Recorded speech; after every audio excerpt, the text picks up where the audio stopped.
गरुड़ पुराण हिंदू धर्म के 18 महापुराणों में एक धार्मिक ग्रंथ है। इसे वैष्णव संप्रदाय से संबंधित महापुराण भी कहा गया है। इस ग्रंथ को मृत्यु के बाद सद्गति प्रदान करने वाला माना जाता है। गरुड़ पुराण ग्रंथ में भगवान विष्णु और पक्षीराज गरुड़ के बीच हुई बातचीत में जीवन, मृत्यु, स्वर्ग नरक और मृत्यु के बाद आत्मा के बारे में विस्तार पूर्वक बताया गया है। गरुड़ पुराण में बताया गया है कि मृत्यु काल यानी जब मृत्यु का समय निकट आता है तब जीवात्मा से प्राण और देह का वियोग होता है। इसमें बताया गया है कि हर एक मनुष्य के जन्म और मृत्यु का समय निश्चित होता है, जिसे पूरा करने के बाद वह मोक्ष को प्राप्त करता है। लेकिन प्रश्न यह है कि यदि किसी की अकाल मृत्यु हो जाती है तो ऐसे में उस जीवात्मा का क्या होता है। जानते हैं गरुड़ पुराण के अनुसार क्या है अकाल मृत्यु और इसकी सजा। नमस्कार दोस्तों, आप सभी का हमारे चैनल पर स्वागत है।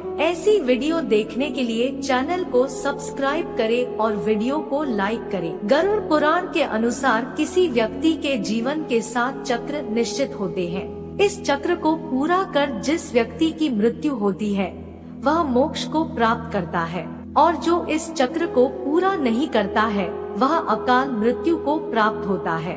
ऐसे लोगों की जीवात्मा को कई तरह के कष्ट भोगने पड़ते हैं। अकाल मृत्यु से मिलने वाले दंड से पहले यह जानना जरूरी है कि गरुड़ पुराण में किस मृत्यु को अकाल मृत्यु की श्रेणी में रखा गया है।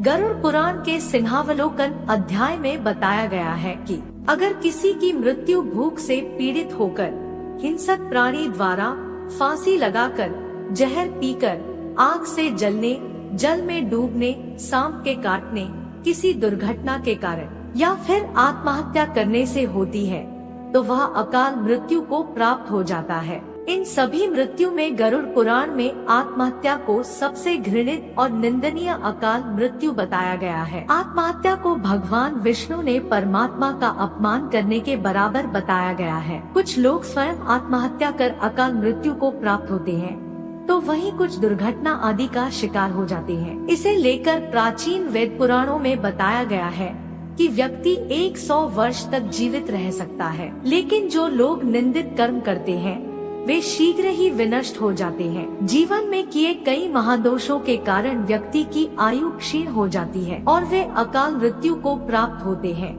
ऐसे लोगों की जीवात्मा निश्चित समय से पहले यमलोक जाती है। ऐसे लोग जिनकी मृत्यु प्राकृतिक रूप से होती है उनकी आत्मा 3, 10, 13 या 40 दिनों के भीतर दूसरा शरीर धारण कर लेती है। लेकिन आत्महत्या का अपराध करने वालों की आत्मा तब तक भटकती रहती है जब तक उसका समय काल ईश्वर द्वारा निर्धारित नहीं किया जाता। ऐसी जीवात्मा को न ही स्वर्ग मिलता है और न ही नरक। उनकी आत्मा लोक परलोक के बीच भटकती रहती है। अब जानेंगे कि मृतक व्यक्ति को यमलोक ले जाते समय रास्ते में उसके साथ क्या क्या होता है। मृतक व्यक्ति ने यदि अपने जीवन में पाप कर्म किए होंगे तो यमदूत पापी आत्मा को गर्म वायु और अंधेरे रास्ते से यमलोक ले जाते हैं और मार्ग में उसे कई तरह की यातनाएं सहनी पड़ती है। इसके बाद आत्मा को आकाश मार्ग से वापस उसके घर छोड़ दिया जाता है। कहा जाता है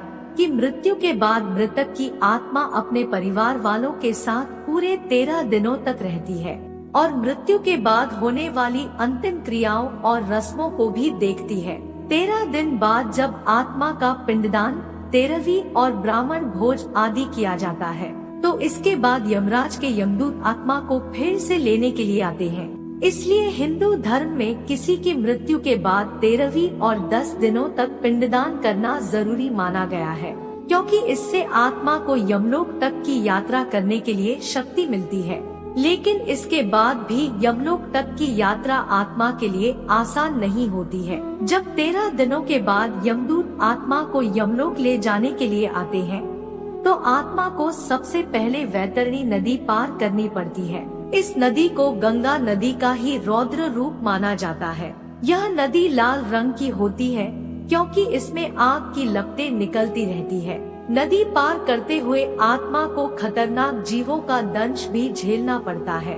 इन नदी को पार करने में पूरे 47 दिनों का समय लग जाता है। लेकिन यदि व्यक्ति ने अपने जीवन काल में अच्छे कर्म किए हो या गोदान किया हो तो उसे ये यातनाएं नहीं झेलनी पड़ती, क्योंकि उसी गाय की पूंछ पकड़कर आत्मा वैतरणी नदी को पार करती है। वैतरणी नदी को पार करने के बाद जब आत्मा यमलोक पहुंचती है तो यहाँ यमराज उसके कर्मों का लेखा जोखा करते हैं। इस तरह से जीवन काल में किए कर्मों के अनुसार यमराज आत्मा को स्वर्ग या नरक में भेजते हैं। इसलिए व्यक्ति को अपने जीवन में हमेशा अच्छे कर्म करने चाहिए, क्योंकि अच्छे कर्मों का फल न सिर्फ जीवन बल्कि मृत्यु के बाद भी मिलता है। मृत्यु के बाद आपके कर्म ही आपके साथ जाते हैं। दोस्तों, हमारे द्वारा दी गई जानकारी कैसी लगी कमेंट करके जरूर बताएं। अगर चैनल पर नए हो तो चैनल को सब्सक्राइब करें और वीडियो को लाइक करें और हाँ, पूरा वीडियो देखने के लिए धन्यवाद।